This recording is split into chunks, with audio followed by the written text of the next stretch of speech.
Hey, what's up guys? Wood here, and welcome to Wood's Motors, where we share with you our passion for all things engine and motor related. And as you can see behind me, I'm standing in front of a monster truck. I'm here at Nat's Performance Service Center, the home and birthplace of Southeast Asia's largest monster truck. And today I'm going to take you through my top 5 tips on engine maintenance to ensure that your vehicle is running at its optimal performance. But before I get started, I want to mention our sponsors for today's video. VOLGA Oil, the complete solution for fluid motion, as endorsed by our very own champion, Manny Pacquiao. So I'm going to take you through my top 5 tips and then walk you through how to change the engine oil in your car. Because the oil in your vehicle is the most important fluid for your engine's performance. Think of it like your blood in your body. If your blood is not functioning well or is not at its highest quality, you're going to have problems. It's the same with your engine. So let's get started, shall we?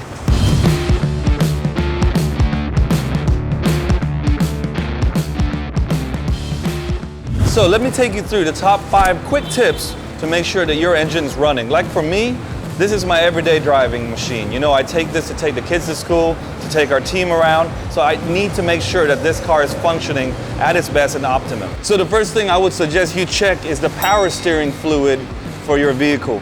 Now, this is a very quick check. All you got to do is just unscrew this lid, make sure that the levels are where it says on your container itself.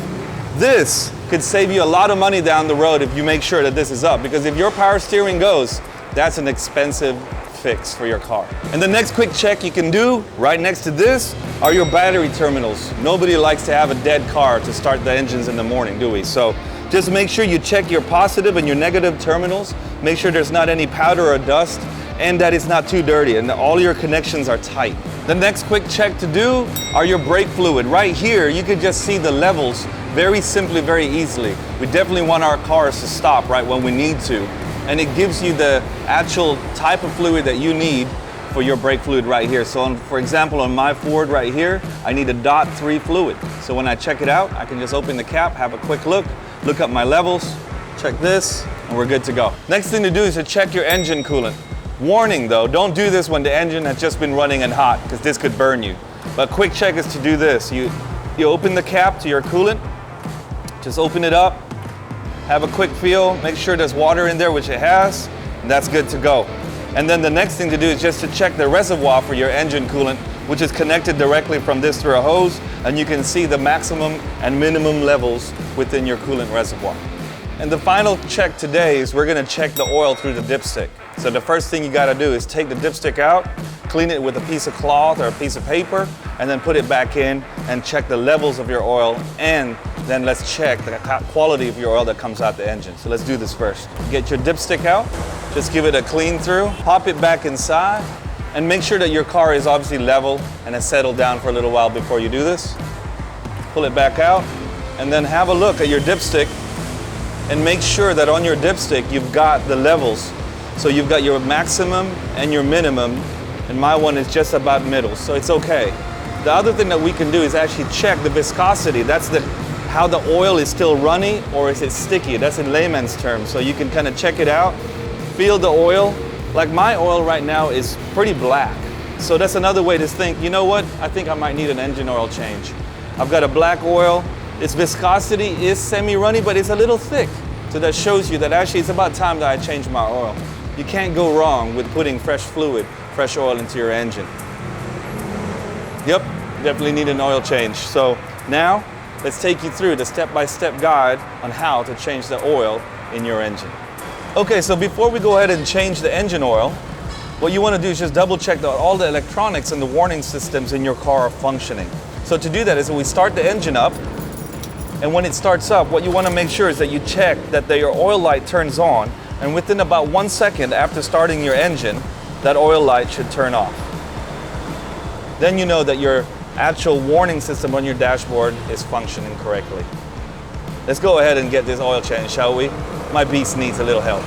Okay, so just before we go ahead and drain the fluid and change the oil on this beast, quick tip is that what you want to do is take the engine oil cap of your top of the engine here and just loosen it. What it does is 2 things. It takes out any vacuum pressure that's within the engine, and also when you go to drain the old fluid oil out, it makes it smoother and faster. Okay, first thing to do is to take the engine skid plate off so that you could access the engine oil drain plug to be able to take the fluid out of the engine. Then after that, while the engine fluid is draining, you make sure that you put it into a bucket so it doesn't spill all over your garage floor, is that we go and change the oil filters themselves. And it's also a good idea that while you're having your oil filters changed over, to check out your air filter. Manufacturers would say at around 100,000 kilometers or so to change your air filter. So why not, while you're having an oil change, just check out your air filter if it needs a little bit of a cleaning. And if you've done, say, around 80,000 kilometers of hard riding like we do here in Davao City, it might be a good idea to change your air filter at that time too. Okay, here's a little quick tip just to help you out with regard to your oil filter. There's two types of positioning for oil filters. One is they come in horizontally when they fit into the engine, just like my one here. The other is that they come in vertically, so they come straight into the engine. This tip only applies for those that have a vertical engine oil filter fitting. Because what happens is this, is that if the oil pump sucks up from the vertical air filter and the oil hasn't quite filled up that cap, then it's sucking up just a small amount of oil or some air, and that can create friction. And that's the last thing you want in your engine. So what my suggestion is that you take your high quality engine oil and you fill your oil filter first before screwing it in on the vertical positioning. If you're like me with the horizontal, it doesn't matter, because when the engine oil fills in, it fills up your oil filter anyway, and so that problem is not for yours to be worried about. I hope that helps you too. Okay, just quick tip for you guys out there. Just before you take your brand new oil filter and fit it into your car, as this is an O-ring fitted filter, what you want to do is take your new oil that you're going to use as you take this off, and you want to put a little bit of the oil around the O-ring of itself. The reason for this is so that you've got yourself a nice smooth fitting when you screw it in, and it relieves it from the potential of crimping or pinching the ring, because you want a tight seal within your oil filter. So this is what we'll do right now. Tip it in and just put it around the ring. It's as simple as that. And then we install it. So just before you put your brand new oil filter into the car, what you want to do is get a piece of cloth and just clean out all the dust and the grime and the dirt from the engine point before you put it in, because you don't want to put a nice new shiny oil filter onto a really grimy piece of connector on your engine. So before you do that, another quick tip, just to make sure that everything is sealed and perfect for your new engine oil.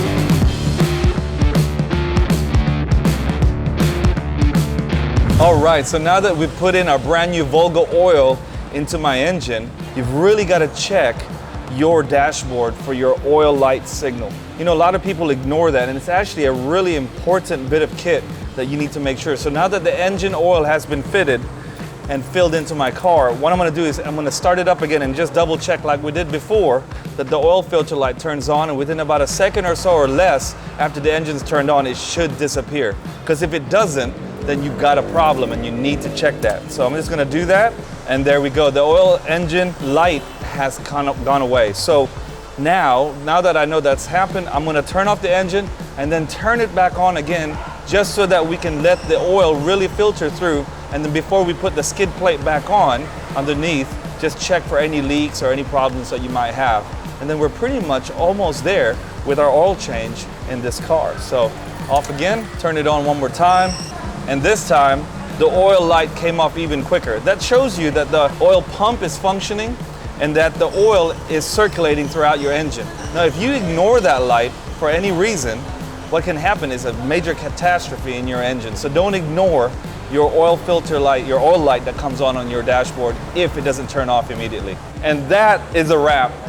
Engine oil has been changed to our brand new VOLGA oil. All that's left to do now is take this out and take it for a test ride. Let's go. Okay, so now that I've driven my car for a few days now with the new VOLGA oil in my engine, I've got to notice two main things really. Is that one is that I have a lot more power since I changed the oil. And secondly, it seems to idle really smoothly and it seems quieter as well. But the biggest thing I found was the power. I didn't hardly have to put as much down on my gas. It's an automatic car. But yeah, I really noticed that. And in these harsh conditions here in Davao City, it's hot, it's a lot of dust. You know, you really want to make sure your engine is happy. And it for sure feels happier. And on a slightly longer ride, I seem to gain a few more kilometers for my first quarter tank of fuel that I use. So for sure efficiency is probably better up there too. So I could definitely highly recommend this oil for you guys. If you want to know more about them, just check them out on the website. The links are all below.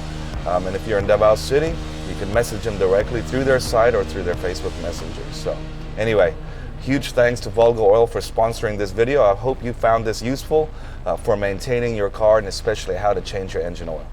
Anyway, until next time, drive safe. I'm Wood. This is Woods Motors, and I'll see you in the next one.